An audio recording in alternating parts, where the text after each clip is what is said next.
Hey guys, it's Matt Hanham here and welcome to the Amplify Your Business podcast.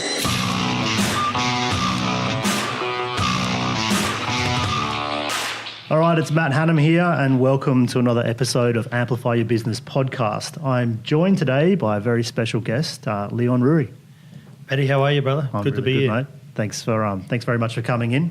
As I was just saying to you off air, I realised we had a few mutual friends. Someone else sent me an email and said, "Look, do you know Leon? Like, you've got to get Leon on the podcast. Hear his story.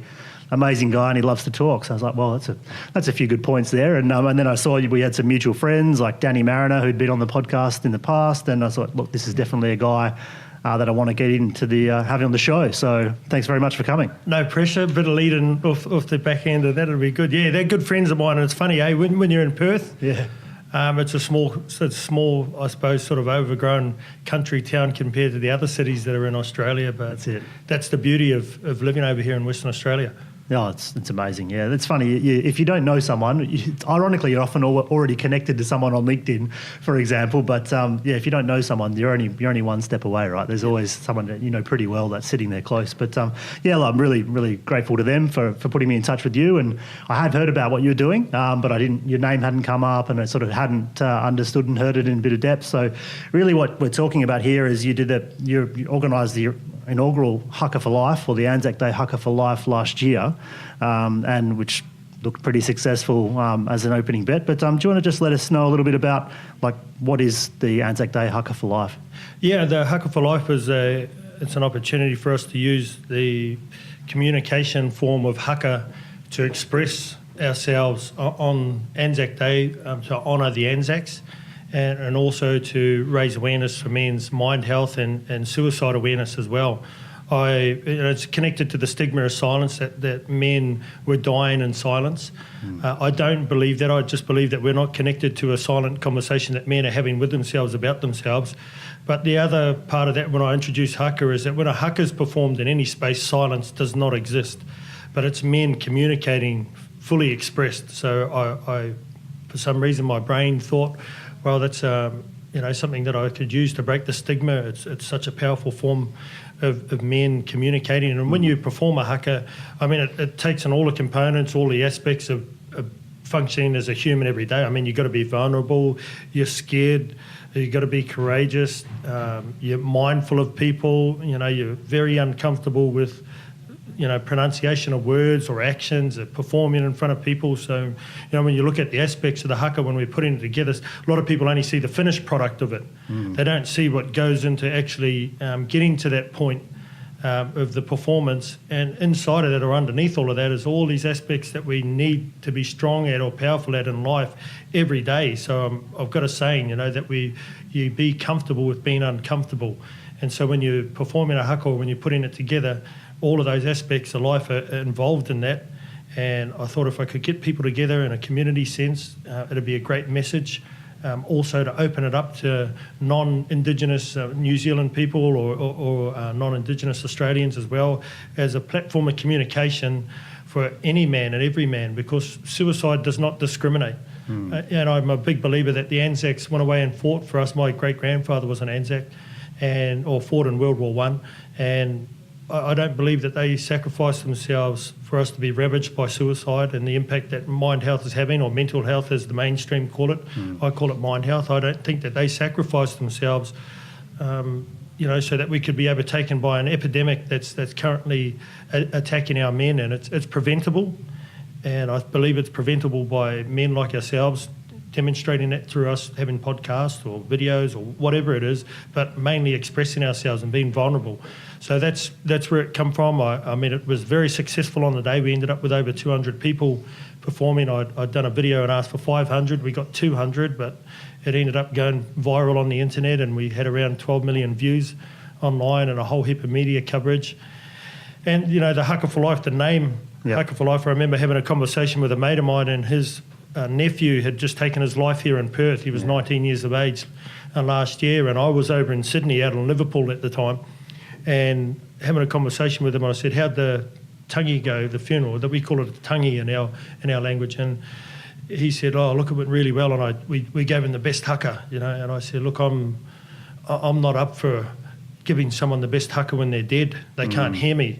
I want a haka for life. You know, I want to tell you that I love you, Matt, when you're in front of me. I want to be a stand for you when you're in front of me.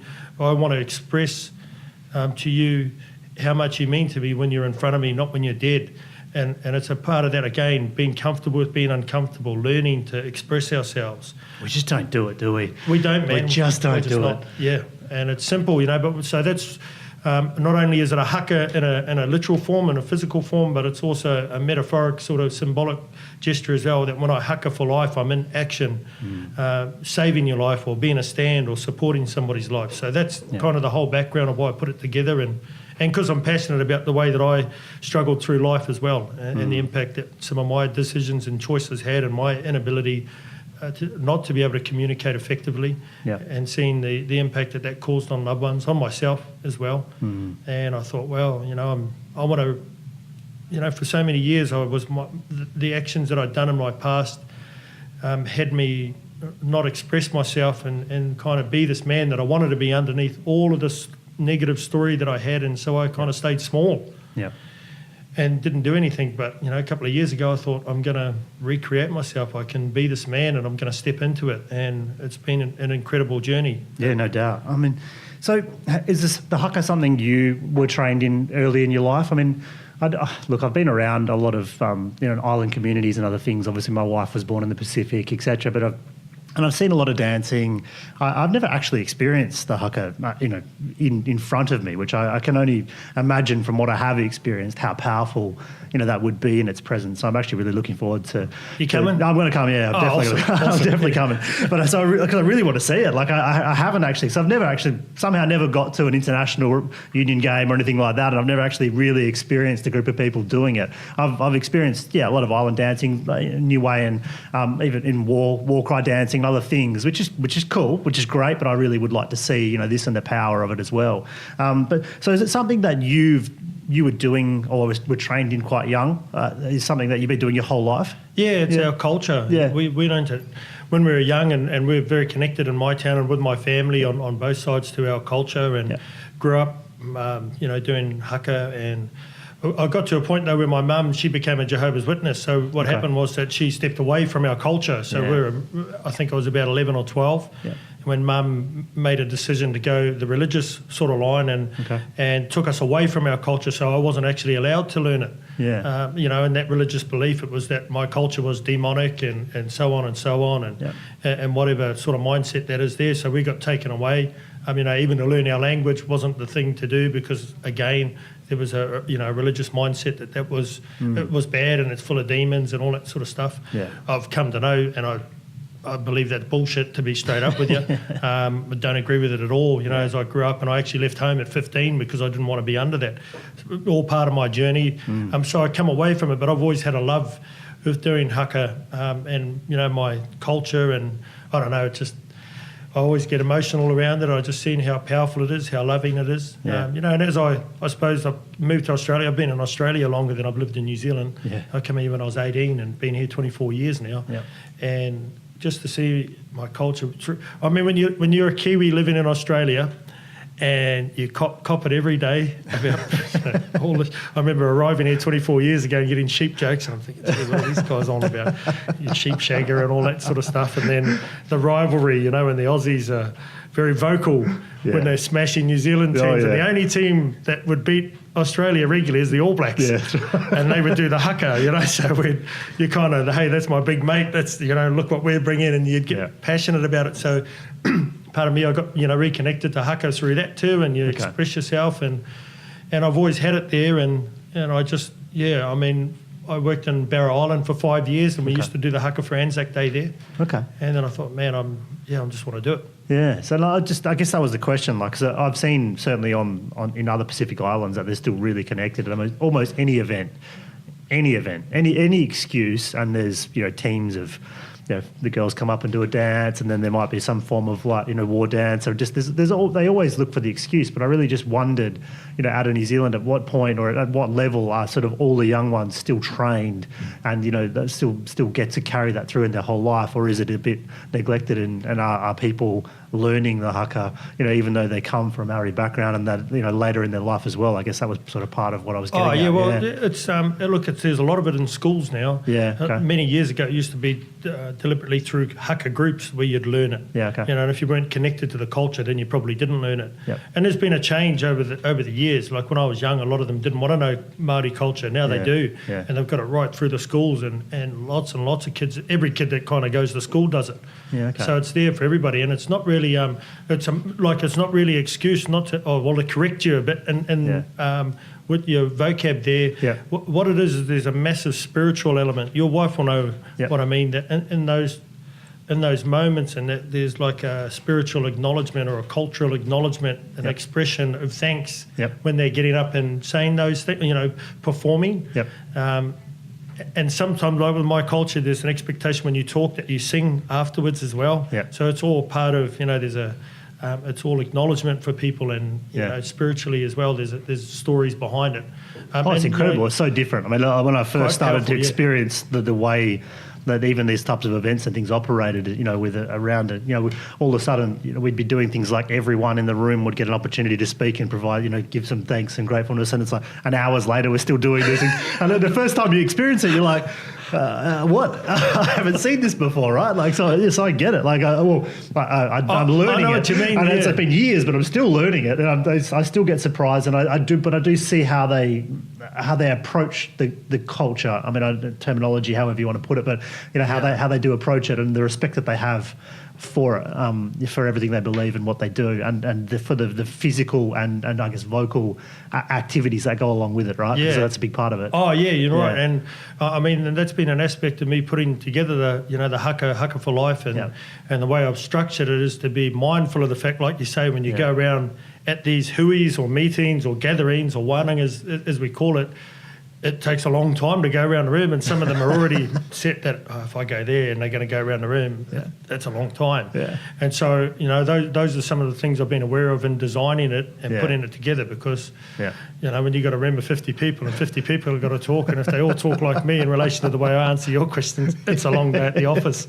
It could be a very long. And I love we've done it. It's like you think you're going somewhere for dinner, and at about 11:30 you might crack out the first round of food. Well, let's see if everyone can hang on. But it surprises you, and when it's a different culture than what you've grown up with, it's very different, just the way it all operates. But so that's really cool. I wondered what it was like over there. I know that there's, because of the national team, and there's still a lot of respect from what would appear the whole country on it. But I wondered at what point are they still really pushing it, and where the culture is, because I feel like, well, from what I see here, it's a little bit different with a lot of the indigenous cultures and things like that as well. Like it is pushed, but it's not the same, and there's a lot of it's not as, I guess, not looking for the right terminology, but it's not as broadly inclusive. In a lot of ways.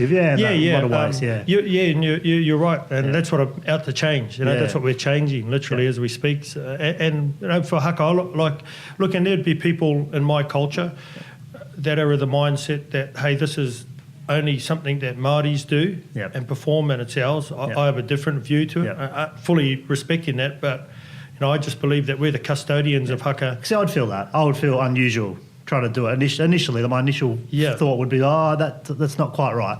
I don't feel that my respect for it would be that I don't know that I should do it, if you know what I mean. That would be my initial feeling. And some of these are imagined mindsets, sure. that we don't know, and they exist for people, and they go, gee, I don't know whether I can, will I offend Leon or will I not? Like I say, for me, I look at it, we're the custodians of a humanic form of communication that's there for all of humanity, and I see just how powerful it is, and if it helps save lives, I'm into it.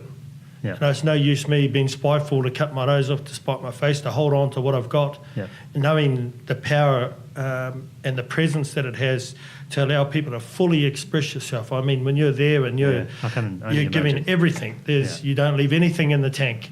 That's why I say it's the most powerful form of communication in a room, when it's just, it has the power to change any atmosphere. And why, for me, it's like, how could I hold on to that when the very thing that is killing us, being non-communication, We have a platform and a type and a form of communication that can save lives by teaching men, like I was saying earlier, to be vulnerable, to be uncomfortable, to be scared, but to know that you can stand there with other men that are feeling the same. How do I know? Because when I share in my environments, I'm openly vulnerable and share openly about how it is for me and how it is for other people, so that they get connected to understand, oh, well, we're all uncomfortable here. We're all going to learn this, but we're all going to generate it.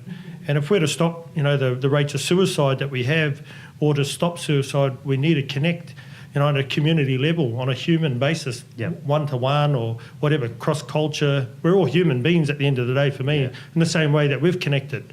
That's it. Through friends, and it's like, well, he's Aussie, and, I know that we've been beating his rugby team for a while. He probably don't want to talk to me. Nah.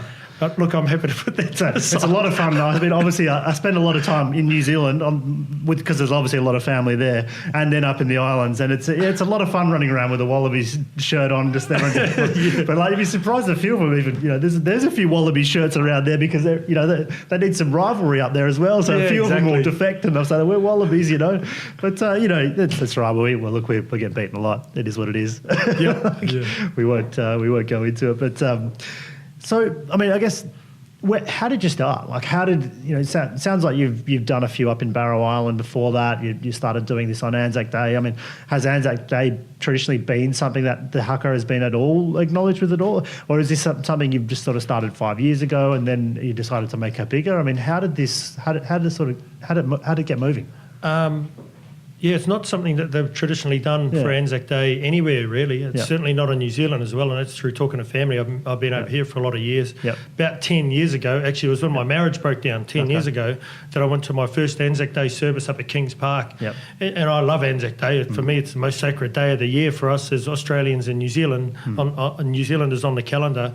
And I remember just feeling this overwhelming emotion to want to do a haka at the dawn service just to express how I felt internally, like all these emotions, and I thought, wow, it'd be awesome to do a haka here one day, and I saw the spot where it was, and I could just see it in my mind and picture us up there doing a haka, and I thought, I want to do that one day. And then I went away and had to re-establish myself after the breakdown of my marriage, went to Barrow Island, and then we got a haka group together. It actually, and even that day, how it was formed was the fact that we had an Anzac Day service up there on Barrow Island, and they didn't mention New Zealand at all, and any of the service at all, didn't acknowledge it. And I There's a few other letters in there. I was pretty pissed off, to be honest. There's a few other letters. It's not just A. Yeah, exactly. Somebody forgot to tell them for the first 2 years. Then the next year on Barrow Island, they sang the Australian national anthem and didn't do the New Zealand one. So that fired us up even more. And we thought, it was just to, wow, it would be great to do the haka here to express. And it was amazing because the people that were running the project said, look, we got a bit of hate mail last year about us not including New Zealand in it. And so we said, we want to do the New Zealand national anthem. We want to do the haka.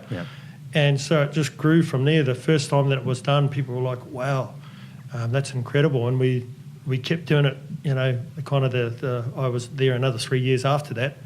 And it was just so emotionally powerful in the morning. Up there, we used to be able to sing the national anthem and then do the haka immediately, so that it was still quite dark and very, very moving. But just the impact that it had on people, and they loved it. And I just seen how natural it is. I keep saying to people, I want our nation to see, I want to shift the mindset to allow them to see how powerful corroboree and haka can be on our most sacred day, and how it's just such a natural fit without us even realising. And it comes from our cultures. It's not something that we're bringing in from other countries. It literally, which is how we do a lot of things, right? We bring stuff in. Someone else they're doing this over in Europe. Or you bring it through. Or the Americanised US. this, if it kind of isn't out of America these days, we don't seem to take it on. But these things are born from our lands on our most sacred day. And they're so powerful, in their expression, and they cause men, to stand up. Like I say, I don't... If the Anzacs were alive today, I think they would be moved and sad at the impact that suicide is having, that these men went away to fight a war so that we could have a wonderful life. And we had that. This is the problem, right? Because we have a wonderful life. We have choice. A lot more choice than they really had.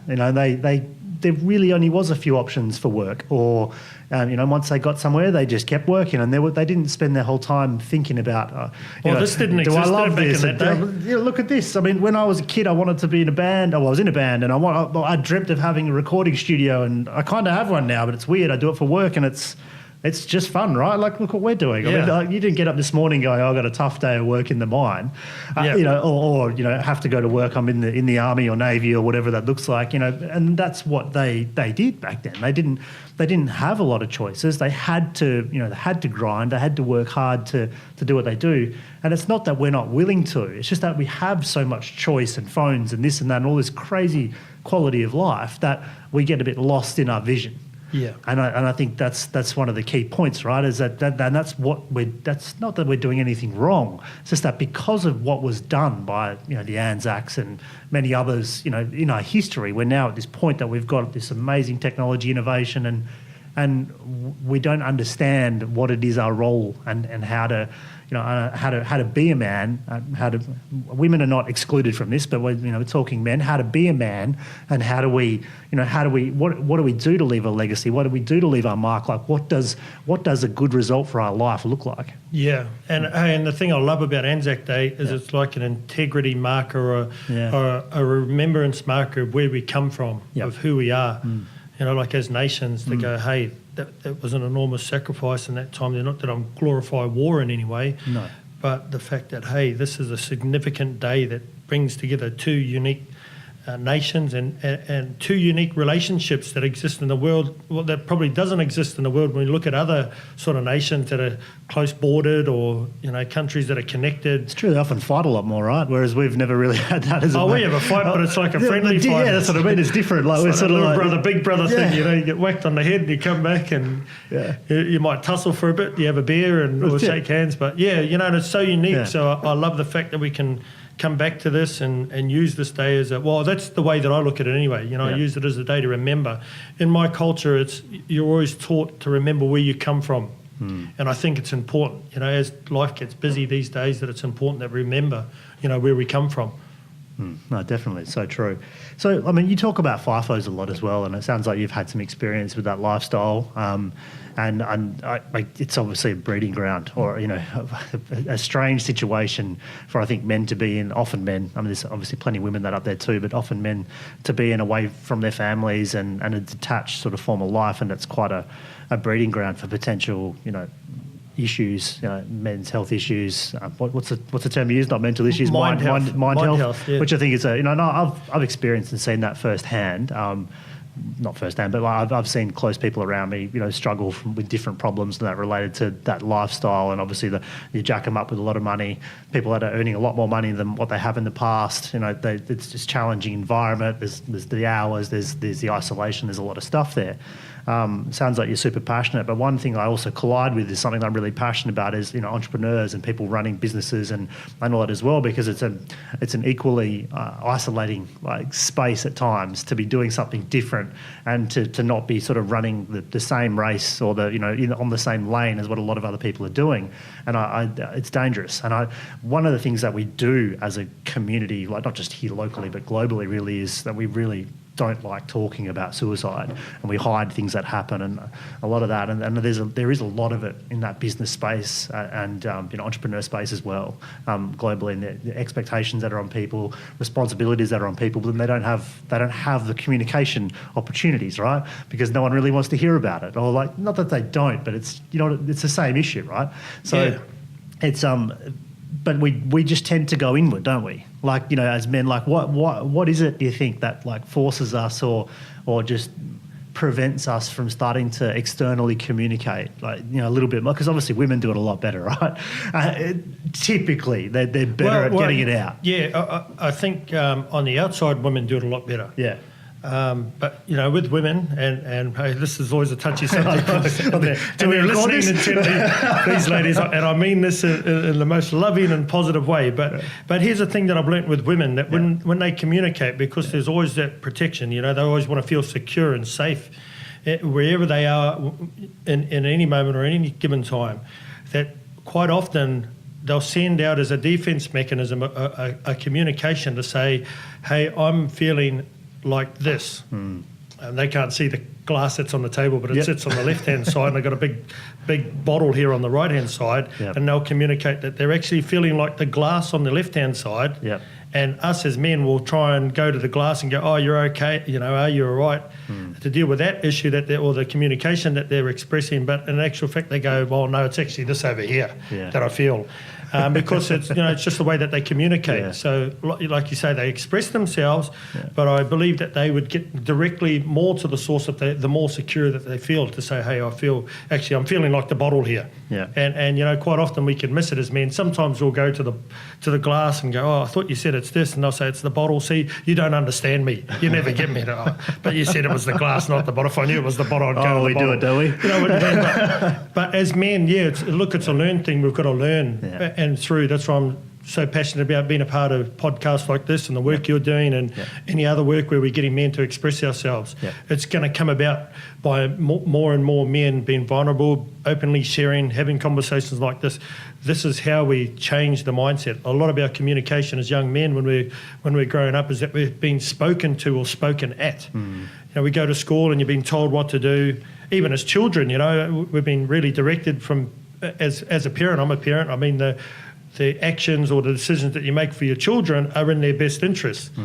So we're being told, no, you can do this or you can't do that. We go to school, again, we're being taught the system of the world, which is education. They'll teach you how to be, and inside of that, they teach you whether you're successful or you're not, based upon marks and whatnot. So again, we're being spoken to. And when you have a look at it, teachers are at the front, and they're the ones that are in charge. You don't speak back to the teacher. No. It's normally what the teacher says. Don't talk about how you feel either.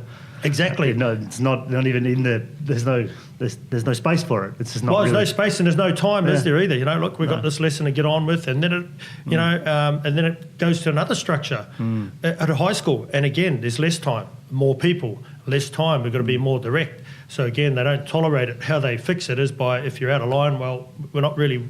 The fact is you weren't concentrating on the lesson at hand today. We'll deal with you by having detention or removing you from a program, or we'll bring your parents and emails. Some of those I get about my sons and my daughter, and that's how I know about that. Yeah. And then if we're into the sporting world, again, you're being talked at, spoken to. You don't really have, it's all this doing communication by instruction in the workplace. I mean, I come in as an employee, you're the boss, you tell me what to do. It's not very often that you have workplaces or communities or environments where people are allowed to openly express themselves. And then we have people that are comfortable with being that, even as bosses and even as entrepreneurs. Yeah. I just quit my job. This is a good conversation. I quit my job last week. Yeah. I'll be leaving in a couple of months. That's good. You got them a few questions down there, so that's perfect. Well done. Oh, yeah. But we'll cut into it. Let's go. Yeah, that space of being vulnerable and openly expressed. I mean, I've been doing self-development on myself for the last couple of years, and I'm just dead set on who I am. Yep. And I'm going to be, I was talking to a friend, Danny Mariner, actually, before I come here, and was talking about the integrity train. When things don't go right in life, and I get on the integrity train, as opposed to leaving the damage. If I've offended you in some way, I've trained myself that, hey, I've got to go and restore my integrity, get it right with Matt straight away, and not leave it, and hope that one day when I come back, he might have forgotten about it. Of course, that's not how we work as humans, and it's ineffective for us. So it's about, growing, training ourselves, men like us, creating opportunities, conversations, seminars, whatever it may be, to be able to show men and demonstrate to especially our young boys, because they're going to grow up and be men one day. So they'll follow the blueprint of what they see for a lot of them. But it's who you're around too, will determine who you open up. It's an awareness thing, right? I mean, because in my experience, you do need some form of trigger to open yourself up to a different level of awareness. And a lot of that can often be through, as you say, mind health, a challenging issue. And in my mid-20s, I went through a pretty tough patch for a couple of years. Went through some severe anxiety and depression, and all off the back of just getting sick at some stage, like basically getting a flu that all of a sudden lasted for weeks, that all of a sudden started to open the door into a lot of other problems. And being a super fit, athletic, mid-20s male that never really had to think about too much, all of a sudden you're like, I've lost confidence in my body, all these other things. And I ended up down a rabbit hole that took me years to sort of work myself through that. Was it a rabbit hole, or was it a bit bigger? Oh, it was a lot bigger. It was a big rabbit. It was a big fat fat Easter bunny rabbit that had a lot of chocolate, but it was a big rabbit. And one thing I really found as I started to chase through all of that was there was just so hard to find information and things and know where to go. Yeah. It's not that there's no support out there, but you just don't even know where to start or who to open up the conversation with, because you communicate where you're at with some people and they just don't know how to communicate back. They don't know how to handle it. And it's this space that I just think, we don't, that's what I'm super passionate about. And when I heard about your story, I'm like, I've got to get you on here because this is the very reason. Like, I've seen that, and I don't want to see other people roll into that challenge where they don't have, at that time, I had plenty of challenges. But if I had have had the opportunity to go down and, say, do a haka with a group of people, and the energy that I know that I could have pumped through my body at that time, no matter how poorly I was, that would have been incredible. You know what I mean? And I just see that these are the types of things, because I think there's a lot of people that don't want to call the helpline necessarily or do other things. I think it's not that they're not at that point, and there is plenty of that there, and I'm not sort of discounting the call. If you need to call a line, call one. Over 1 million calls a year, mate, to suicide helpline. But I think there's a lot of people that sit at the band below that sort of just struggle for a long period of time. They're not, they're not ready to, they're not in a space where they need to do something really significant or serious, but they're in this, they're not living a life, they're living in a halfway land between, in between severe anxiety, some mild depression, whatever it looks like. And the Western side of things just basically says, here's a couple of relaxation tapes, maybe, just go and have a rest. Yeah, think positively, put your fingers together and it'll be good. And I've been Eastern too, and so I started to search down an Eastern path and acupuncture and other medicine and things, and they were all really cool as well. But there just isn't any other activities or things or even places to help. A lot of people that sit in that middle belt. I can only imagine that someone that hasn't, that's just sort of sat quietly in a let's say a job and just in a fairly conservative life for the last, say, 5 or 10 years, they got the opportunity to step up and stand there and do a haka. The energy that could pump through their body, because they've always just been tentative as a person, could be incredible and change their life just by doing it once, right? Oh, it will, yeah, absolutely. And a lot of the point you're talking about earlier, how you were growing up with those things and challenges that we have is, I think for a lot of us, that we look for validation from others, and that's why we stay in that space. So I'll send out communication in a way, trying to get approval from others to say, is this right or is that right? Or I'm thinking this. And if you're talking to the wrong people, right? If the group's not there, they don't know what to say to you, whether they want to help you or not. If they can't communicate what you need back, you're in trouble. And so that's why it's important, like I was saying, where we can create spaces where you can fully express yourself and communicate. That's what we're doing with the haka here. Yeah. It's a space, and I tell them, disappear. Hey, we're the custodians of haka. Yeah. Come one, come all. It's open for everybody. It's a platform where we can all fully express ourselves, and we open it up to anybody. And you're right. I mean, they get to see, and the great thing is that it really happens over a short period of time. You go from talking to an action. So, you become your word as an action. Yeah. And it happens quite quickly. And for these people that have never done the haka, we've got Australians down there, we've got English down there, we've got even the Lions, Scottish, even the Lions down there. And different, even the Noongar people, the Aboriginal people are doing it with us. Which is awesome, and so what they're able to experience in a very, very short amount of time is it going from the seed, from us talking about saying, hey, let's do a haka, to actually being involved in it, to going through how you put it together and get this action wrong and that, and you're vocal in some areas, you're quiet in other areas, and really when you look at it, it replicates life. When we're very confident in one area, we're out there, and then there's another area of the haka where you might not be as vocal and you're a bit quiet, me included. This is the good thing, and with us as leaders, when we can relate to people, a relatedness to people where they see, hey, the guy that's up the front struggles with it as well, but we get there through the help of each other, and then they can see it very quickly, and they're growing. People are coming there that have never been a part of it, always wanted to be a part of a haka, that are coming this week. Again, we've got another camp this week, but they got 100 people booked into the camp, booked out already, and they're saying, we're coming back, this is great. They've never expressed themselves, but inside of that expressing themselves, it's the environment that we're creating for them to be able to do that as well. Yeah, definitely. I can say to you, come and do a haka, but if I say to you, come and do a haka, Matt, but you're only going to do it this way, it's still a controlled type of communication. It doesn't allow you to be fully expressed to say, hey, I'm comfortable with that part, but I don't know this part. And our world structure of communication would be, well, that's too bad. This is the way it's going to be. But it doesn't work. And I'm not just using this for people to do a haka.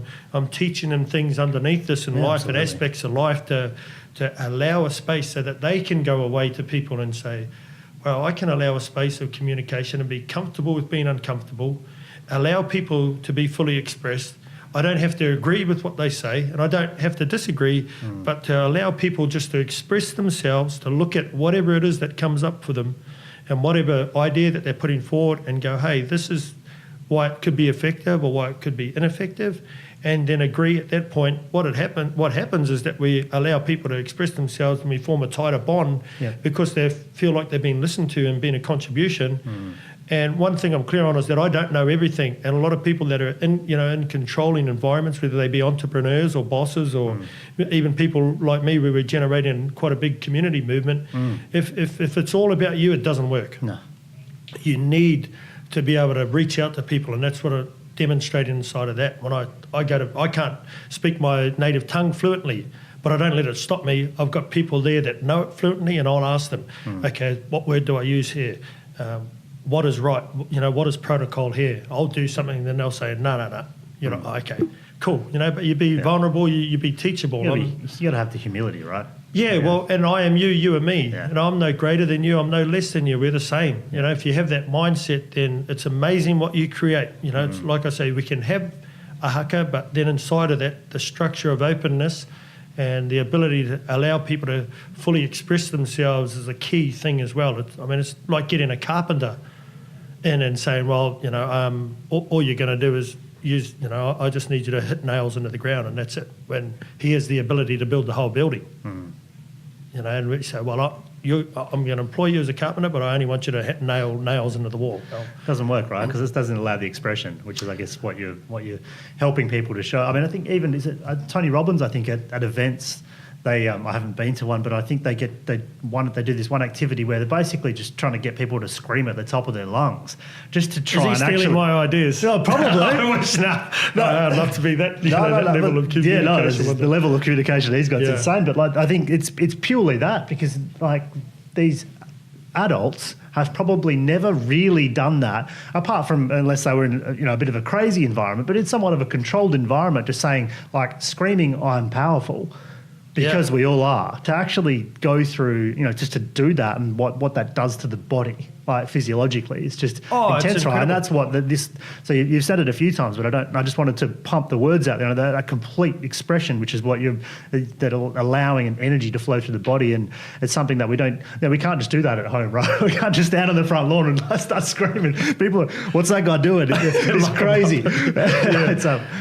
You're right. And when you look at, so look at the ask that I'm having for people is to go from, maybe a lot of them are office job people. They're in an office, they're going, I've never done this before. Yeah. So I'm getting them to be the opposite of what they are in life. Yeah.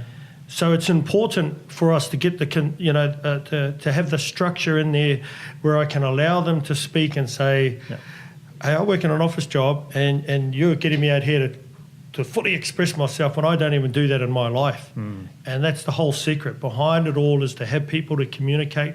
Why? Because they say the stigma of silence is killing people. Yeah. So it's levels of communication that I'm opening up for them. And, the more safe that you make people feel, even when it's me and you, I take that from my own example. When there were times that I was struggling in life with depression and I was suicidal and I thought I didn't want to be here anymore and life was better off without me, if I felt threatened in any way, and I was always looking for people to talk to, people always reach out for help, and not always, but there's ones where they'll go to people and ask them. They'll be putting signs out, and if at any stage that I felt that I was being judged or felt too vulnerable, I would just recoil and not say anything. And this is the power of allowing people to openly communicate and fully express themselves, is that they then start to talk about things.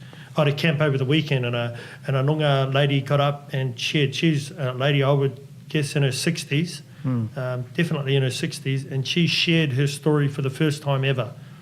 She said, I've never shared my story, and I feel like today, and in this place is the place to do it.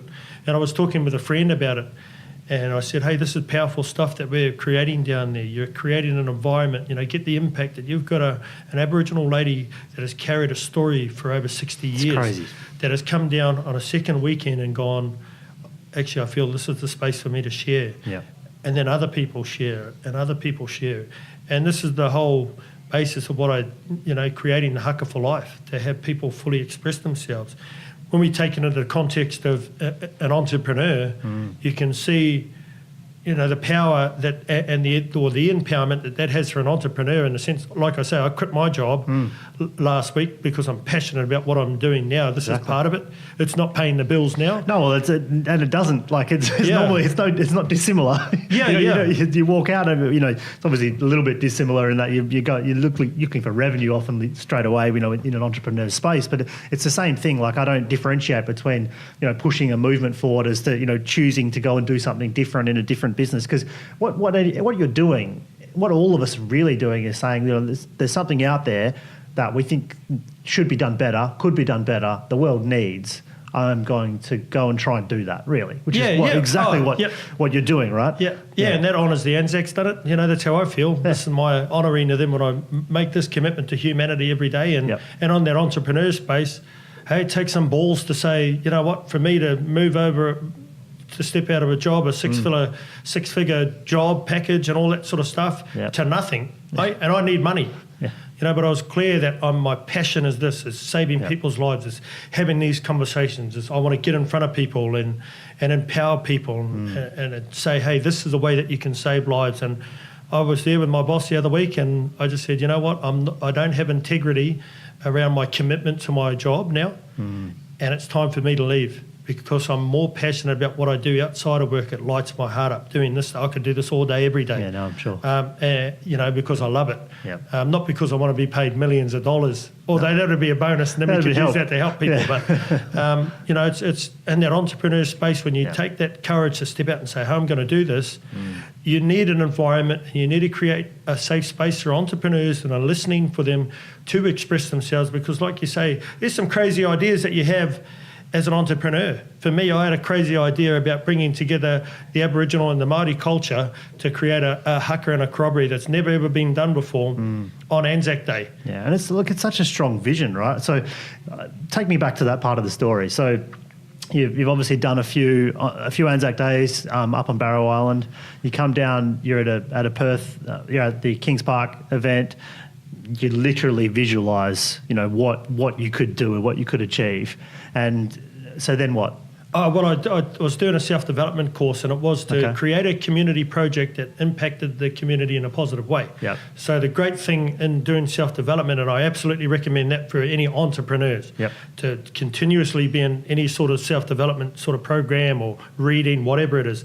They showed me the structures of how to put it together. Yep. So it's like, cool.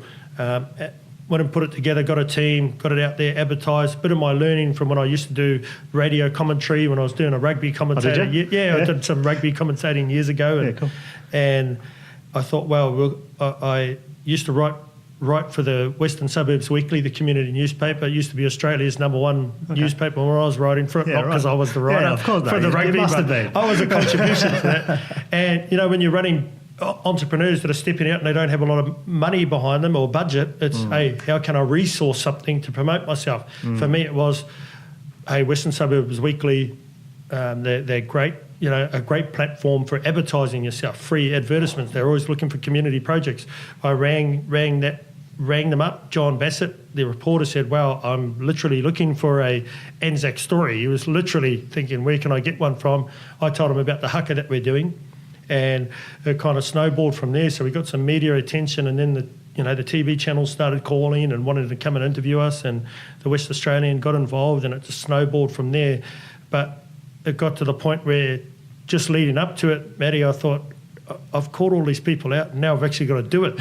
I hadn't actually done a haka by myself as such. I'd done it once, but not on the level where I felt fully comfortable with me being me, and you know, all these stories that I had running through my head, which entrepreneurs would have too. Yeah. Am I good enough? You know, am I like this? They do it like that way. They this way. Constantly, right? That communication and validation that I was saying, you know, like what I've got an idea. Do you think it's good? And it's just like, you know, just be you. I'm just going to be me.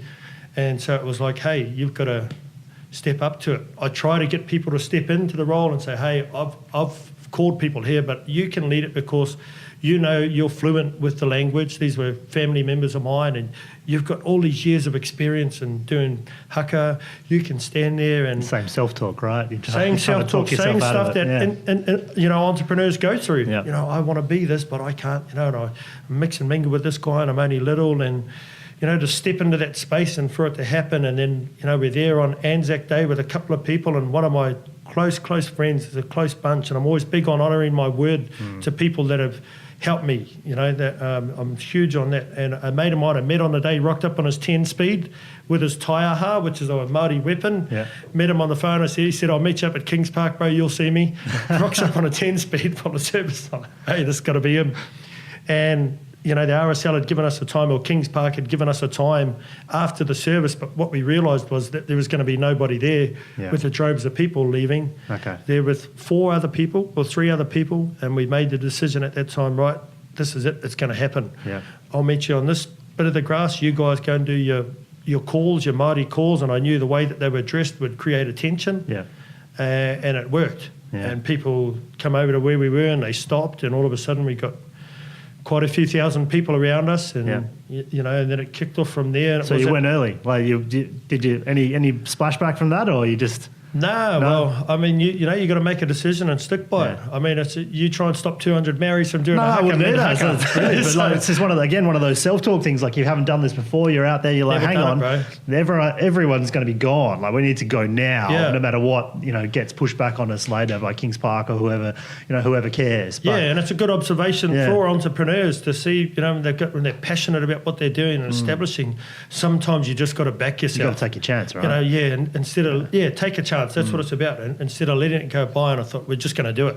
Yeah. And we did it, and then it just, you know, it went viral. Unbeknown to me, I'm still talking with family and friends, and a friend messaged me and said, wow, you've had 30,000 views on this page. I was like, oh, wow.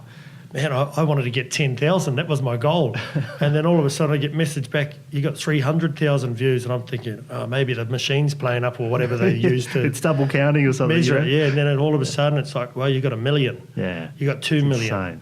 Insane. And then my kids, I shared earlier that my kids are jumping up and down the next morning saying, Dad, you're on Lad Bible. I had no idea what Lad Bible was at all. Just I was like, they're jumping up in the kitchen. You're on Lad Bible. What is it? They show me.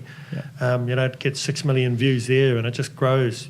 But from just taking the chance, you know, if you're going to, you know, have the courage to step out and be an entrepreneur, and you've got to back yourself. I mean, you don't create yourself as an entrepreneur not to be it. Yep. And one of the other things that, you know, you always have to hedge a little bit, but burn the boats, right? At times you've got to burn the boats, and you've obviously just done that with your job, and you're like, hey, I don't know where this income's coming from. I clearly still need some, but I know that I have to go do this, and that it'll work itself out, right? Yeah. So funny you said that, because I've got a Chinese friend of mine that's come on as a director of Haka for Life recently. Actually, I think I just saw that. It's Lincoln, right? Lincoln, yeah. Do you know Lincoln? Yeah, a little bit. Yeah. Yeah. Well, he says to me, and it's quite funny because I love mimicking the Asian Chinese accent to a degree. And I said to him last week, I said, hey, I just quit my job. He said, oh, this is very good. It's very exciting. And he's a good mate of mine. Yeah, I've met him a few times. He's a great guy. We've touched base a few times socially, but I'm online, but I want to catch up with him again in person. Yeah, seems like a great guy. He said to me, we have saying in China, to take the island, you must burn your boat. Yeah. And you've done that. So you're right. Yeah, you know, I've got nothing to go to. Yeah. I need the money. Yeah. But I'm just at a stage where it's like, you know what? It's worth it. Go do it. Yeah, I'm going to be me, you know, and I'm so passionate. I wanted to be a rugby league player, Matty, and I didn't make it. And for years, my identity was tied to failing around that, because that's what I grew up as a kid to be, and I didn't make it. Then when I'd done the radio stuff, being a rugby commentator here in Perth and commentating the first rugby games and the Western Force and the test matches, it didn't work out there. Yeah. And again, failed, you know, when I stepped out. And here I am, you know, again, walk through life looking at my experiences of the past and going, every time you step out, you don't make it. No, you needed those experiences. It's just part of the journey, right? Well, it's amazing. You need to learn amazing. something from those things. Yeah, this is the thing that I'm absolutely passionate at my core about, is about men and the way that we show up and the way that we are and the way that we're not, and building men and empowering men. And this is my passion. I've found it. So I'm stepping out again, and we're going to, I'm not going to, don't care about what would be my failures, their learnings. I definitely know it was in my mind, do you give up this sort of 6-figure package and go to nothing when I'm a solo dad, 4 children. Yeah. I've got rent to pay. I don't know how you, 4 children. 4 teenagers. It's impressive. I put my back into it, but there's a cost. There's a cost too. And it's hard. And I mean, I'm the only income there, with my children, and I don't get any, I don't get much assistance without being detrimental, and another argument, from their mum at all. I mean, it's minimal, bare minimum input there. But hey, it's my choice, my children. I'm not going to use that as an excuse to be negative. I'm not going to use that as an excuse as a man to blame or anything like that. It's like, hey, this is how life is. This is my choice and my moment. We're going to be a demonstration to men that no matter the circumstance, no matter the challenges, no matter where you are or who you are, you can be what you want to be. And, if they can know that there's like-minded people like myself and yourself out there and other men that we know, and they can grow. This is how we turn this around, by having men that don't communicate to be able to be communicators, because they can see in demonstration. Yeah, and the thing that's driven you, I can clearly see, is because you've got such a strong vision that's greater than just yourself, right? Otherwise, if it was just for you, or if it was just for some money, I mean, you wouldn't leave the job, you wouldn't do this and that, you wouldn't even put the question mark on the situation, because you have to look after your 4 kids. But because you've got this vision that's so much bigger and broader than you have the belief in it to go and make those difficult decisions, the small difficult decisions, which are big ones too, but they sort of pale into insignificance, right? Because you just know you're going to figure it out, because you just got this such strong drive and this vision for what's going on. So we're sitting here in 5 years' time, we're having a chat. What does it look like? Like, what is Haka for Life? What has been created? What is it doing? Yeah, we've got Haka and corroboree being performed at every major Anzac Day service in the country. Yep. And New Zealand too? Yeah, and New Zealand, yeah. The corroboree component might be a little bit more difficult back there. Yeah. However, again, we're learning corroboree here. Yeah. So, my ask of you is to learn Haka. Yep. I've got to make myself vulnerable and learn corroboree. Now, it's a bit harder to make buffaloes look like emus, because we're a bit bigger built, but hey, let's be vulnerable. So, just well-fed emus. Yeah, just well-fed emus, and kangaroos, But that's the vision, to create that. So in 5 years' time, that's what's happening across our country. And inside of schools, I want to introduce it into schools as a form of expression. Like I say, it's so good. In a very short amount of time, you can get children and adults and anybody really going from, verbally expressing themselves to physically expressing themselves, being their word as an action in a short amount of time. And a lot of it is, when our words don't line up with our actions, we do a lot of talk when we're in a depressive state, but it's the lack of action in life that can cause us to be even more depressed or exacerbate our anxiety. When you're suffering anxiety, you tend not to take action because there's a lot of fear based around it, so people won't take action. But if you can the make momentum, right? The negative momentum on not taking action just continues to skyball. Or inaction, inaction, a lot of people that with anxiety, they'll be scared. So if we can create that environment and that space where they can be fully expressed, so we can talk and have them understand that we're all feeling the same way, and then have them do a Haka or a corroboree or an Indigenous dance from anywhere in the world, Niue, wherever it is, as a form of communication in a very short amount of time. I believe that it's extremely powerful, and it's definitely something that I want to take this into schools. I want to take this into, corporate areas where we can have people, take their ties off and their shirts off. It would be powerful in a corporate space, and I've been in a lot of those big corporate environments in the past, whether I'm consulting in or otherwise. I've worked in a couple, but the power of being like filling a room up of people that are just sort of like tapping away, not necessarily, they get put into trainings and things all the time, whatever, move along. But it's like load them into something like this, get them to experience something like as the community group as well. It's not just the individual. To do it together would be quite empowering, I think, for a lot of teams out there. Yeah, I think it would be amazing. So I want to grow it into that space. I want to be a public speaker that speaks around the world. If it's on the level of Tony Robbins, I'm up for it. I'm dreaming big. I'm declaring things that's what I want to do. I want to travel the world and go into spaces and speak about... Go into space? Into space. I wouldn't mind. Hey, who knows? You never know where you're in. But speak, like for me right now, this is life for me, is that, I'm on the back end of recreating my life in the last couple of years doing work and shifting things. I had a monster gambling problem. Okay. I had a bad drinking problem. I haven't drank for 10 months. So I'm on a year's ban, teaching myself self-control. I just wasn't being responsible. I'm not anti-drinking. I haven't had any drugs. I haven't had ice for over a year. So it's a year clean on ice. And coming up to a year clean with all drugs, period. Moments in time where, when my old way of being, when I'd suffer, hey, we'll have a smoke or whatever we do, to the point where I've gone, hey, I've got to be responsible. This is the man that I'm creating. I want to be this man in this space, and I'm renting now, my money that I earned in FIFO, hey, gambling problem, drug problem, like when you pointed out earlier in our podcast, you earn more money. Hey, I just had more money to spend, to suffocate my internal story that I had. I have regular counselling now. I've changed my lifestyle. I've changed the people that I hang with. I still love the people, all my friends. But, you are, that saying, the 5 friends that you're around is definitely a reflection. And I'm expanding on that, seeing it in life, to have those positive people around me that empower me. And so I'm shifting into that. So I want to be that speaker in the world. I know where I'm starting out. I've got some ideas. And this is another part. As an entrepreneur, we wait to have made it. The world says you tick your boxes. So who are you first? I want to see what's your credibility to show that you can speak into this space. Up with that, man. I'm done with that sort of mindset in this world. My word is where the value is. My word is where the power is. My word is where life is, regardless of what building I've got.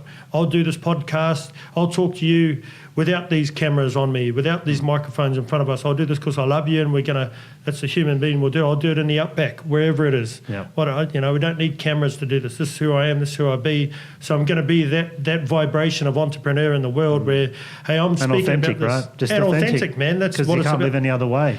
Well, look how many people are killing themselves. When I was young, it was called keeping up with the Joneses. Remember that saying? Everybody keeps up with the Joneses. Now it's keeping up with the Kardashians.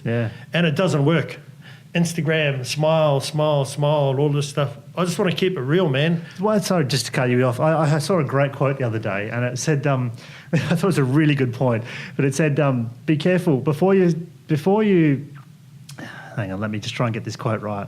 Before you try and keep up with the Joneses, make sure the Joneses aren't trying to keep up with you. And I think that's a really good point, because I think people often don't realise that it's still circular and it's all being created, and by you as well. So you might sit there complaining that these other people have got this, and that, but you've perpetuated it too. And it is I thought it was a great quote when I saw it written somewhere. I just thought it's really something to ponder on how we live our lives. And to realise the impact and the power that we have as individuals. Like the impact that you're having on me, and this wouldn't have come about for me to be here having this podcast if you were not you first. If you're not being you, Matt, so I acknowledge you. A big part of my life is acknowledgement, because I never used to. I would listen to the shit story, the negative story that I had, and I wouldn't acknowledge myself. I was good at acknowledging others. We're normally good at that, but we don't acknowledge ourselves. But I want to acknowledge you for being who you are in this space, man. Because if you're not you and your commitment to these people that work here, and your commitment to your wife and your family and who you are as a human being, then this doesn't take place. Don't let the power of who you are be lost at all in any moment in time. I can feel it, man. It's good. I just know that. It's funny how you say about these journeys and stuff, and for me it's been like a spiritual journey. When I went away from religion, when I touched on earlier, the religious way I was brought up, I was opposite it because of the impact that it had on my family and me. And then I went back to the Christian church, and then my marriage broke down. My life goes pear-shaped. is there a God? If you're a God, why does this happen to me? I want to do myself in, and and I've got all these failings. So I went away from that, but I've been getting spiritually connected on my journey in life again, because I've got that intuition and that gift as a human being to pick up on that vibration. So, I've seen my journey is like been a spiritual puzzle, man. It's been out of it, and you're a part of it. And I feel this. I don't know, it's a vibration that comes up, when you're in and around people or areas, and I'm just walking this walk, being an entrepreneur and going, hey, I'm going to be this man and get out there and walk this walk. And as I think I've got the picture, because as, entrepreneurs, you have a picture in your mind, you go, this is what I'm going to create, and you move towards it. But the more open I am, the more vulnerable, the less controlling I am. I'm big on, I don't know everything anyway. I learned that the hard way. I never used to know that. But, if you allow people to be a contribution to you, then you can allow them to be them in their fullness. And if they're for you, then they're not against you. It's only going to add to you. So it's amazing. This part of my journey feels like another spiritual puzzle, or this life puzzle that's coming together for me, and an experience that I wouldn't have had. And you have to be to lead. You have to be more vulnerable, right? Because you actually need to have help, and you get all the other components to feed into that. And if you're being controlling and just trying to drive the situation, it wouldn't work that way. So you've got to take the next level of leadership is actually sort of letting go of some of that control and being vulnerable, and doing, and without stopping the action. Yeah, and I mean, as you know, hey, you can read everything in the book. So I pointed out before, self-development, read books, do whatever you can, but hey, don't get too caught up academically, because words without action are just peak feelings. They're just feelings. It sounds good. Oh, wow, great stuff. But when it comes to the same way you talked, I want to do a podcast. How did it happen? You did the podcast. You got some microphones. You set some people down. Did a few terrible ones. I was going to say, I'm sure there was a bit of mindset. You're talking and you think, does it look right? Does it sound right? But the more and more you just do it, and we disappear those ways of feeling. Don't look for that validation. Like I said, we look, is this going to be right? Is the bro going to talk? Or I'm just, talking hypothetically here. But when you action, when I reach out to you, or why would he come on my show? Like, there's all these things that pop into your head, right? All the time. Like, every time I have a new guest, or every time, am I going to interview okay? We all do this to ourselves, like, constantly, right? But you just got to pierce through it and do something, right? You just got to not let it stop you. And I love about your interview style is that we're talking. Yeah. I'd rather have these conversations, and it allows authenticity to show up. Yeah. Well, I'm into, being like this. I mean, I turn the camera off, turn the microphones off. Hey, we're still the same way. Yeah.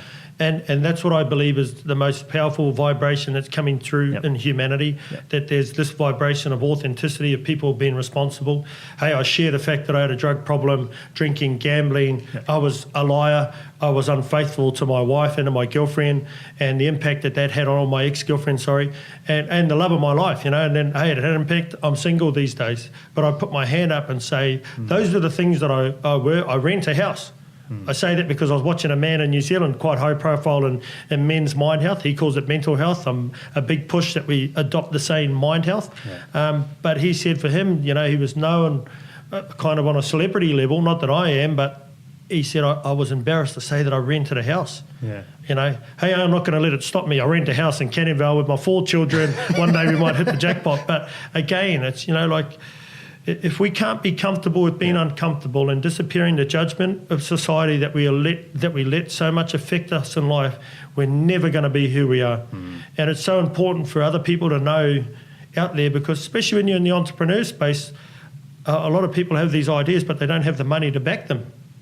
Oh, look, everyone's got ideas, right? And that's the one thing people want you to sign an NDA for this because they've got this great idea. Like, it's nothing until you're doing something about it. And that's, one thing I really love, this conversation, like you said, I mean, turn the cameras off. We could easily do this in another few hours. It's very similar to a lot of chats I have with our mate, obviously, Danny Mariner and other people. Me and him are bad. Yeah, like, it's easy. I mean, the next thing you know, like, I walk past that guy on the street and then I'm an hour late for where I'm supposed to be. And I'm like, you're my type of man. I'm known for that too, my family. It's like, oh, no. But it's like, so look, this conversation, like I said, I can feel the energy and I can see what you're doing, and I love it because it ties in for a lot of little pieces for me and my being as well. Obviously, having a a fairly interesting relationship with the Pacific, and it's a place that it's not my home, but it almost feels like my home. And I get out there as often as I can, and there's just something about the islands and the land and the people there, that ties in with that. Obviously, New Zealand, everything we do,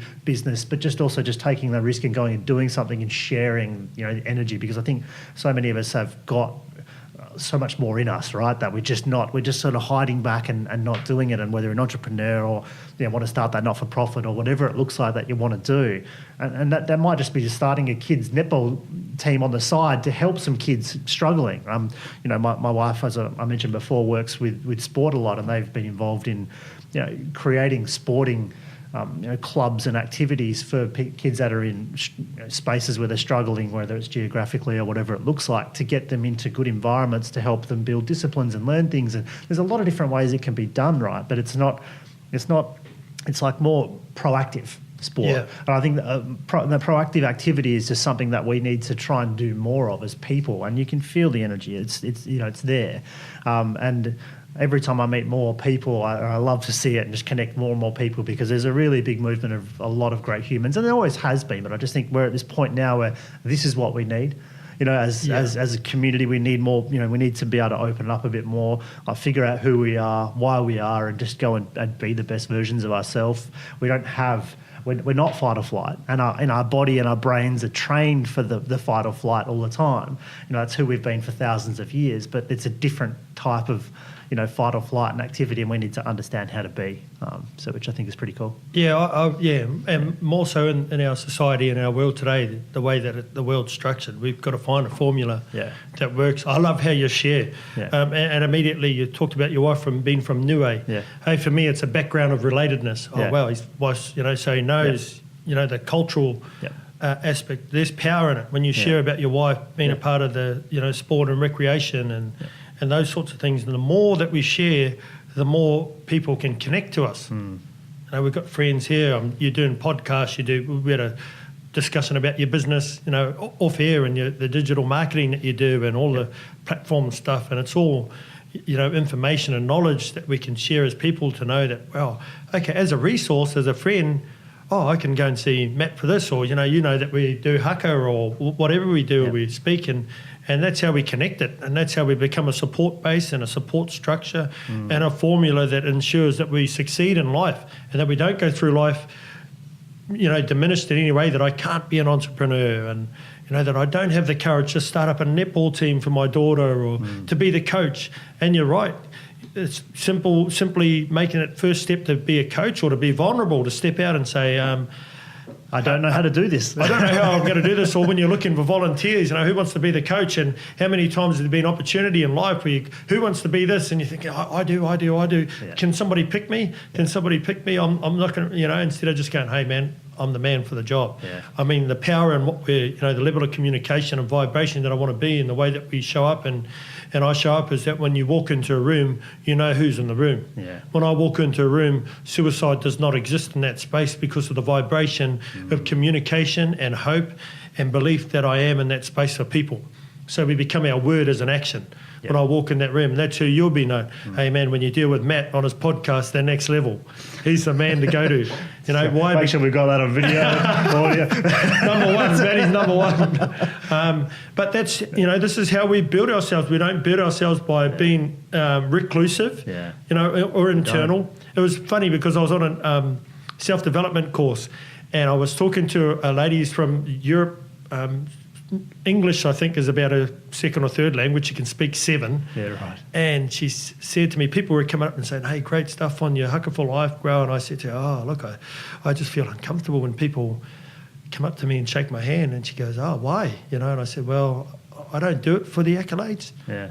I just do it because I love it. And she said, but I don't not understand. And I'm mimicking her accent, but I just want people to get it. And I said, well, I don't do it. And she said, but you create yourself as this man, Leon, that you want to be known as a man who stands for men, yet when it comes, you don't want to be known as that. I don't get it. It does not make sense. And I'm sitting there and I realised how ridiculous it sounded. That she was right, and because I can't understand English properly, obviously, so it's got to be in pidgin English to break it down. But it was in that moment that I realised, wow, you're right. This is absurd that I put myself out there and say in areas where I feel comfortable, hey, I want to be the stand for men. I believe I can keep men alive in this world. And then people come up and say, hey, wow, thanks, great stuff. That's inspiring. Oh, look, I don't do... I'm not doing it. You've got to be included in that, right? It's not. You've got to do it for you as well. Like, it can't be completely just, oh no, it's not for me whatsoever. Yeah. Because you're one of that. You're one of that group. You're one of that target audience. And the reality is that is what I want to be known as. Yeah. She was right, but it was in simple pidgin English because I was not bright enough. Well, no, your ego didn't want to. Exactly. Want to hear it, And I said to Marta, you know what? You're absolutely right. And she said, yes. It does not make sense to me, Leon, that you do it that way. Here's this lady that's her English is her second or third language. She's breaking it down for me, but she's still human. She's still human. She can't write through. And that was the wonderful thing. That life again on this journey that that spiritual piece of the puzzle, life puzzle comes in and goes bang. Oh, get it. So when I wake up, hey, this is who I am. I'm stepping into it. I'm the man for that moment in space for humanity and time. This is what I wake up to be, and I declare myself to be. And if I've got to sort things, if I don't get my day right, in the past, it would wipe me out. I could do 99 things right, and if one thing was wrong, that would wipe me out. Drinking, drugs, negative talk, gambling, lying, out of communication. Just, I'd remove myself from society, from my family, from my loved ones, and then try and get myself right, or to a place where really it was just getting my feelings in check. How are you, Leon? Oh, yeah, I'm feeling okay. And it was just feelings, not a way of being. No. To now that if there's something that I'm not effective at, hey, guess what? We were great at all these other parts, and we've got some work to do. I'll jump on the integrity train, as I say, and go and make it right, or do the work that I've got to do to shift it. I've been working on some stuff with my former relationship, my ex-girlfriend. Openly say I still love her. I was, stuck in denial, and being there, I'd got to do work on it because it continuously comes up for me. And it doesn't allow me to move on in life. It doesn't allow, I get stuck at times in a negative story.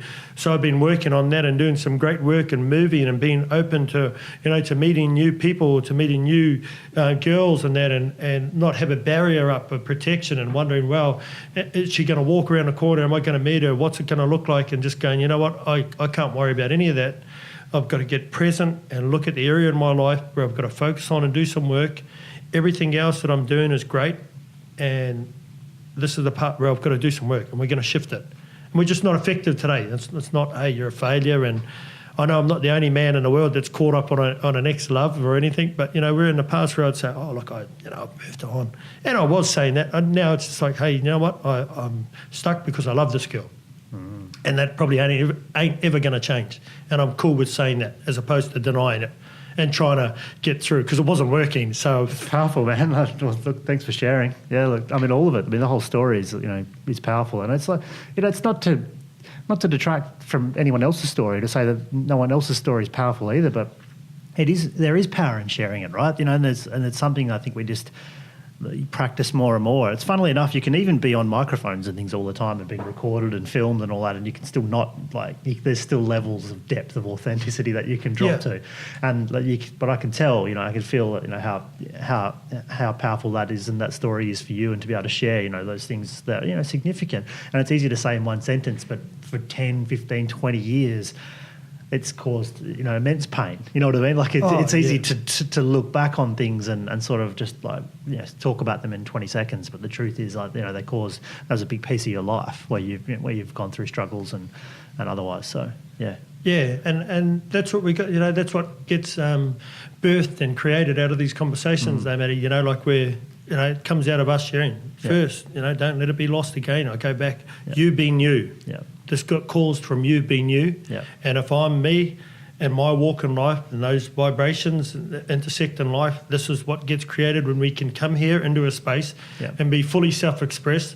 There was no restrictions put on anything I could say or not say. No, we cut nothing generally, unless this is a huge problem. We don't cut a thing. So why not? And that's but this is what gets created out of that. For a person to come in and share their story.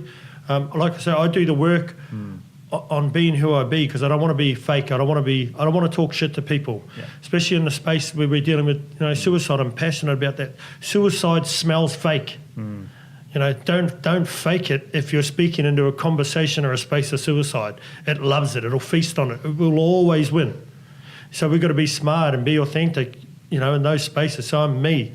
I'll tell you, these are the struggles that I've been with. I've failed in a marriage, the divorce, been through the restraining orders in the courts. I've seen how, fair and unfair that system is at times, and having to go to court and get them argued down and the court not doing anything, being arrested, riding a paddy wagon, spent the night in lockup, and you're in there, and all those sorts of experiences, being having no self-control in my emotions and walking those journeys, and being heartbroken when you couldn't see your children and they're being used as weapons and pawns against you, and paying out child support, thousands, and your children still ringing you and saying we've got no food in the cupboard, we need to pay rent, and having to give, and I don't get here and talk to people or talk with you because I read it from a book. I've lived it, and nobody will move me or shake me. I know how it is. I don't express that in my story often with people, but if there's moments and times that I can, I will. But this is the man that sits before you.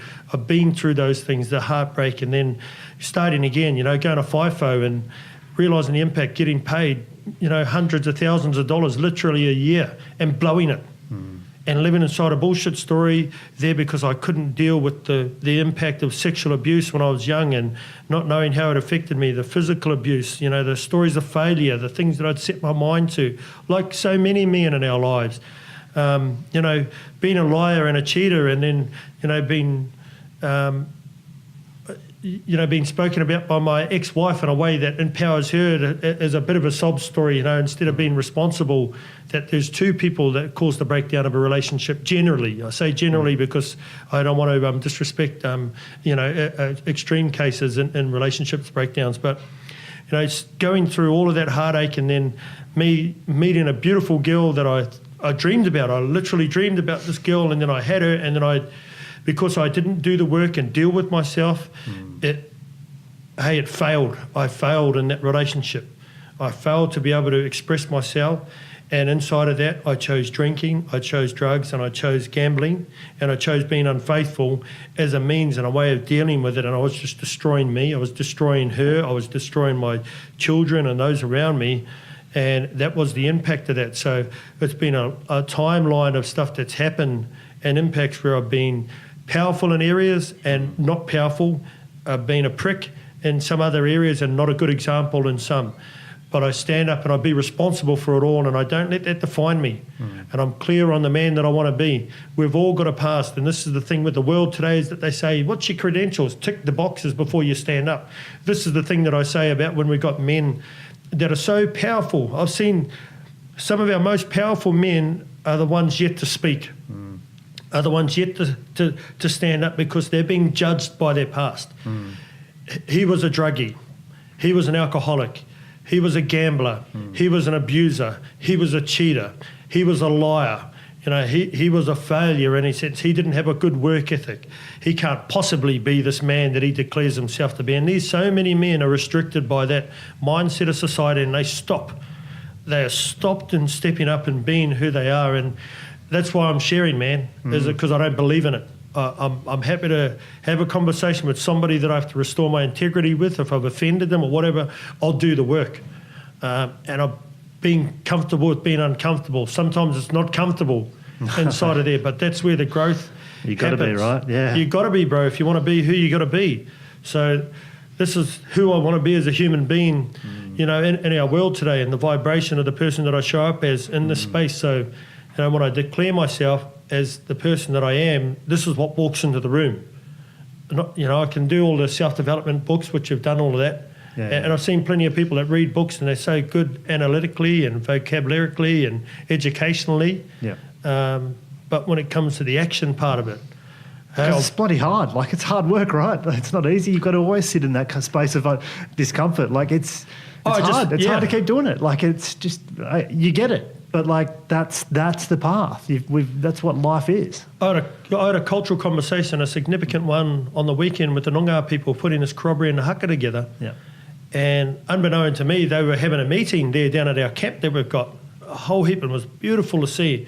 And when I got into the space, they're very direct and very tense with a few things, and just some of their ways and their traditions that weren't being adhered to, I didn't know. And, with no disrespect, and I heard and listened to them. And then I said to them, right, we're not going to live in the past. I am absolutely a stand that yous are listened to in a new way. I've been here 24 years. I know the terrain. I know how it rolls. Hey, my skin colour. I've experienced the racism that exists in our country, and it exists there. And I say our country because I've lived here for that long. I love Australia, and hey, that's just the way it is. I've got beautiful friends on both sides. But in saying that, I'm not going to justify what already is in certain elements of our country. But what I said to them was, I don't want them to be defined in that way and seen in that way. I want to create a new platform and a new listening for them. So it was some direct conversations that were uncomfortable. They're very passionate.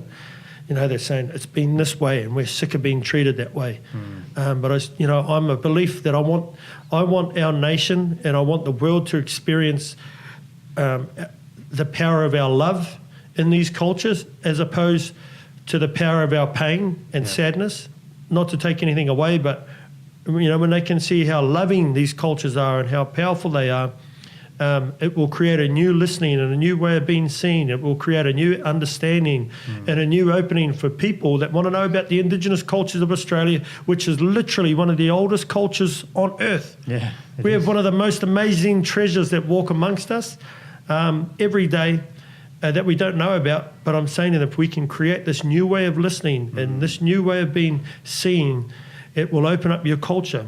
In the same vein, and the same with my culture, being responsible for the actions that I commit today. I can't blame what was done generations and generations and generations back for being unfaithful to my wife or being unfaithful to my girlfriend or to spending all my pay.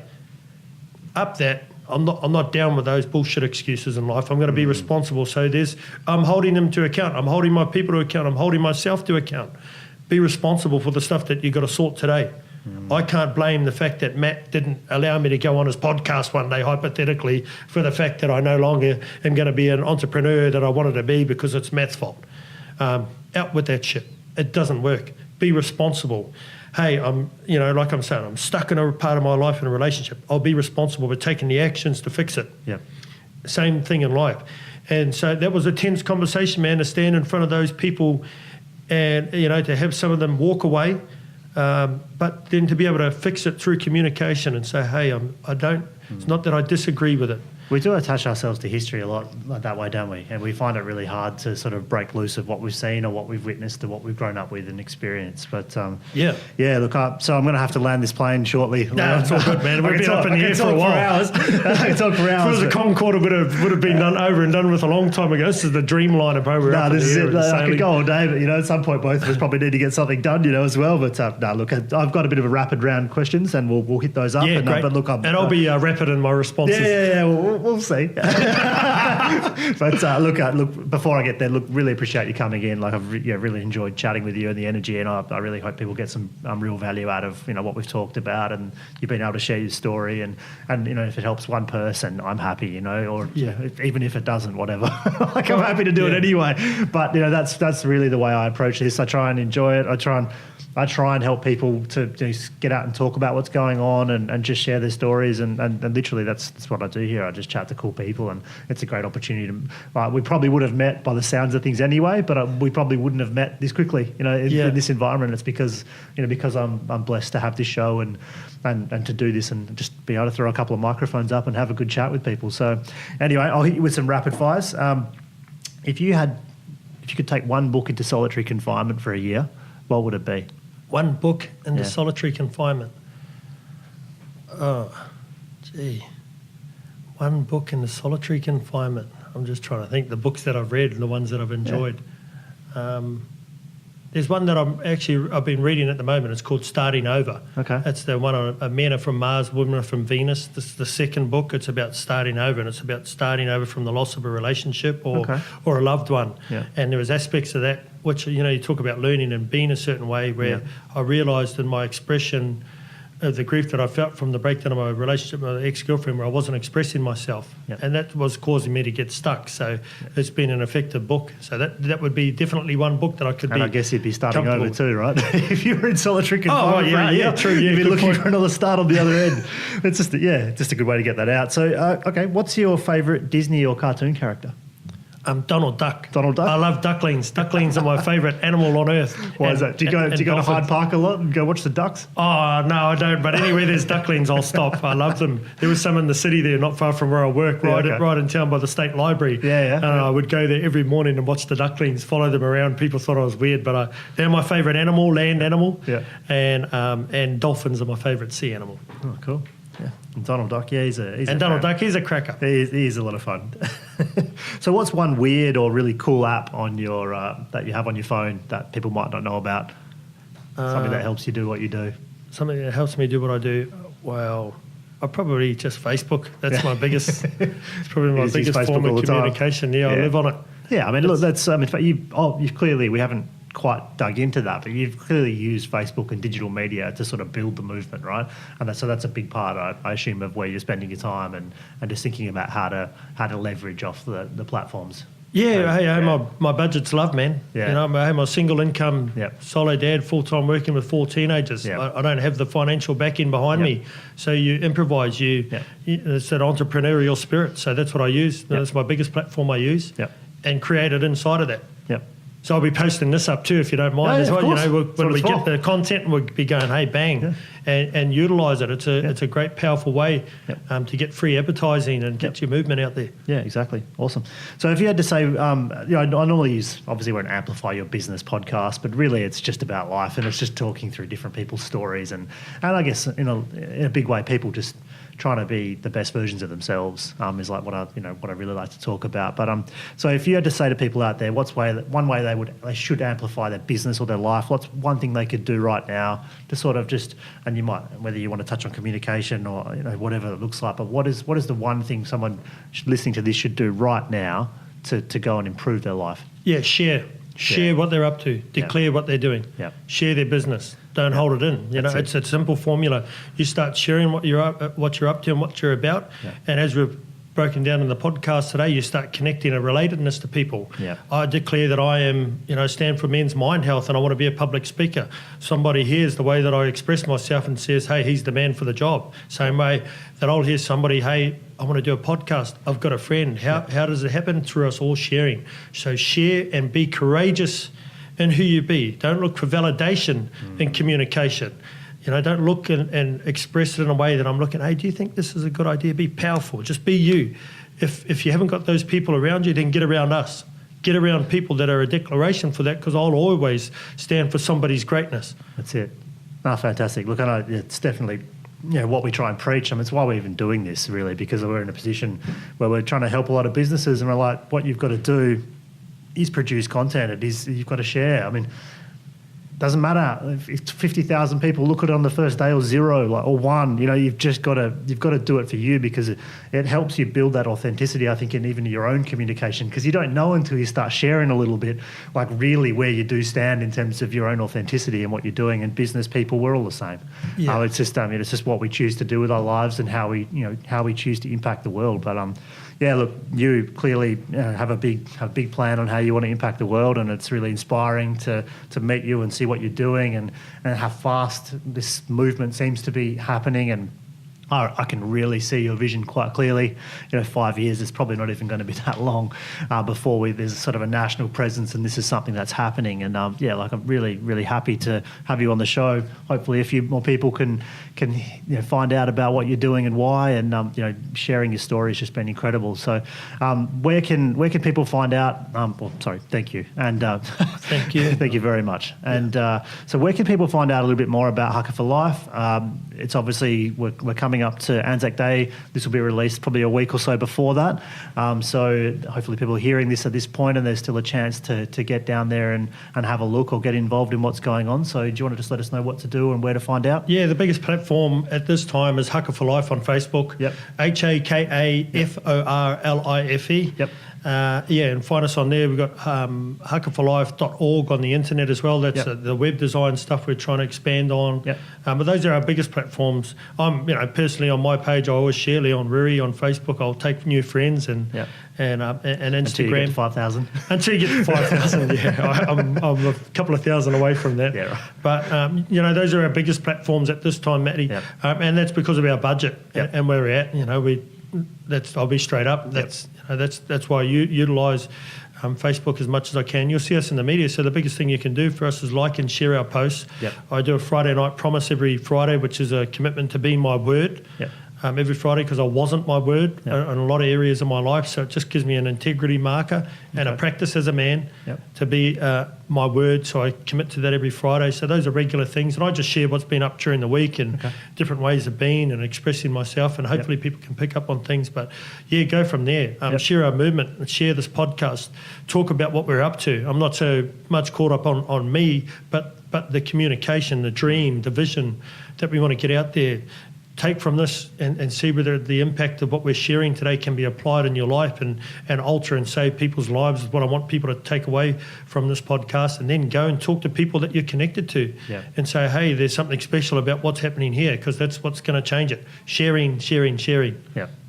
Fantastic. And on the day, obviously, what time is it? Like, where should people go to? Kings Park, man. Just be at Kings Park. Yeah, come to Kings Park. It's you'll see us all done up in our traditional dress and again, I'll be wearing my Haka for Life T-shirt because when it goes out on the media worldwide, it'll be that a bunch of people. Here's an entrepreneur's thing for marketing. You might see my T-shirt here.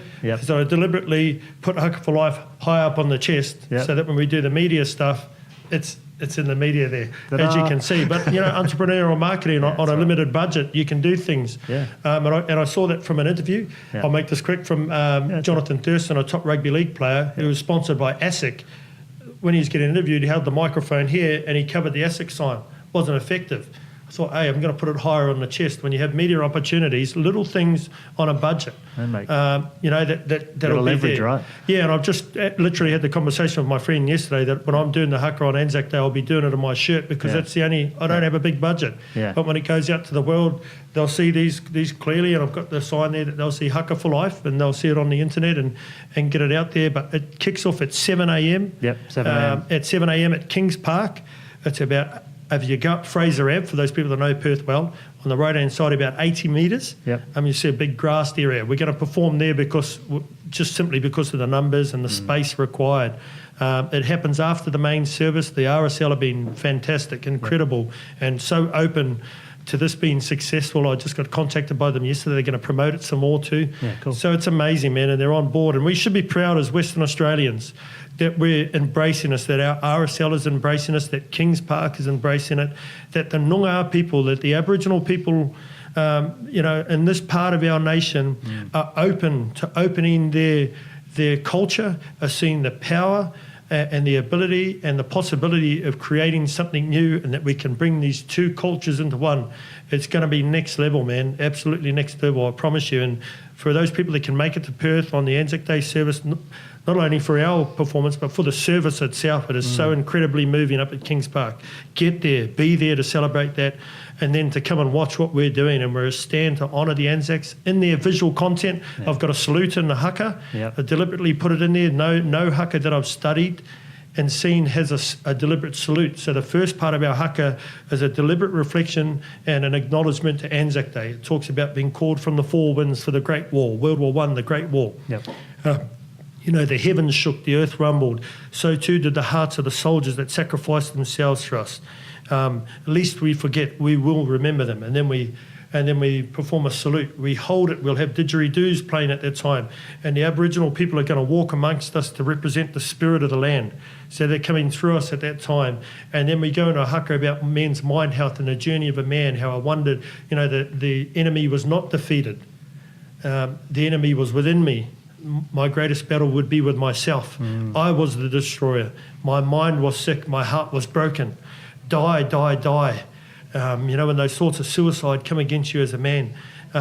We had the great warrior of Tūmā Tauinga gone, the great warrior of war, That when we grow up as men, we're going to be this mighty man, and I was broken. You'll see an expression in the Haka where our wings are broken, and when you're at your greatest, you can fly, and it can be anything, but my wings are broken, and I'm down on the ground, and I'm wandering aimlessly in the pain and the heartache, but in amongst that, love lifted me and restored me and raised me again to be this great man. And we make a declaration that, if you're a leader and you're a warrior, be that, take your stance, be that man, walk again. Take on the power of your ancestors and the mother of your ancestors. Know where you come from is really that. You've been restored. Know where you come from. That's why we say integrity markers of Anzac Day and us knowing who we are and where we are. They're great things to know. And then, we make a declaration against suicide, that we will no longer be taken in the darkness and in the silence, and the sun will shine upon us again. I can be great. And that's the message in our Anzac Day Haka that you'll see performed. I've created it. I can't wait to see it. Yeah, I can't wait to see it. I'll feel it actually. I can't. It's like I could probably do it with my eyes closed. I can't wait to feel it. Yeah, so I can just visualize it now. It's going to be an amazing experience. So I'm openly inviting everybody, not only for our performance but for Anzac Day. Yeah. There's another part. I want to honour the Anzacs and have people. I've said to the RSL, trust me on this one. See my vision. And people will come to see the performance of Indigenous dance, but they will come in doing that. They get to come to honour the Anzacs and honour this sacred day. So I'm just excited about it and what it can cause. Awesome. Leon, thank you so much for coming, It's been an honour, man. Yeah, it's been fantastic. Honestly. It's really good. Look, people are going to listen to this. They're going to love it. So I'm really happy to have you on. I can't wait to see this. It's only a couple of weeks away, so perfect. Because if I met you 2 weeks after Anzac Day, it would have been a real problem. But I'm actually pumped to get this out there. I want to share the message and do what I can do to help. And we'll chat offline as well. And I'm sure that there's some ways that we can. I'll do whatever I can. I love the idea. I love the movement. And it's amazing what you're doing. So well done. And thank you so much for doing it. Yeah. Cheers. Bye. Awesome. Cheers. Hey guys, thanks so much for listening to the Amplify Your Business podcast. If you liked it, it'd be awesome if you could pass it on to your friends, or just let us know your comments below.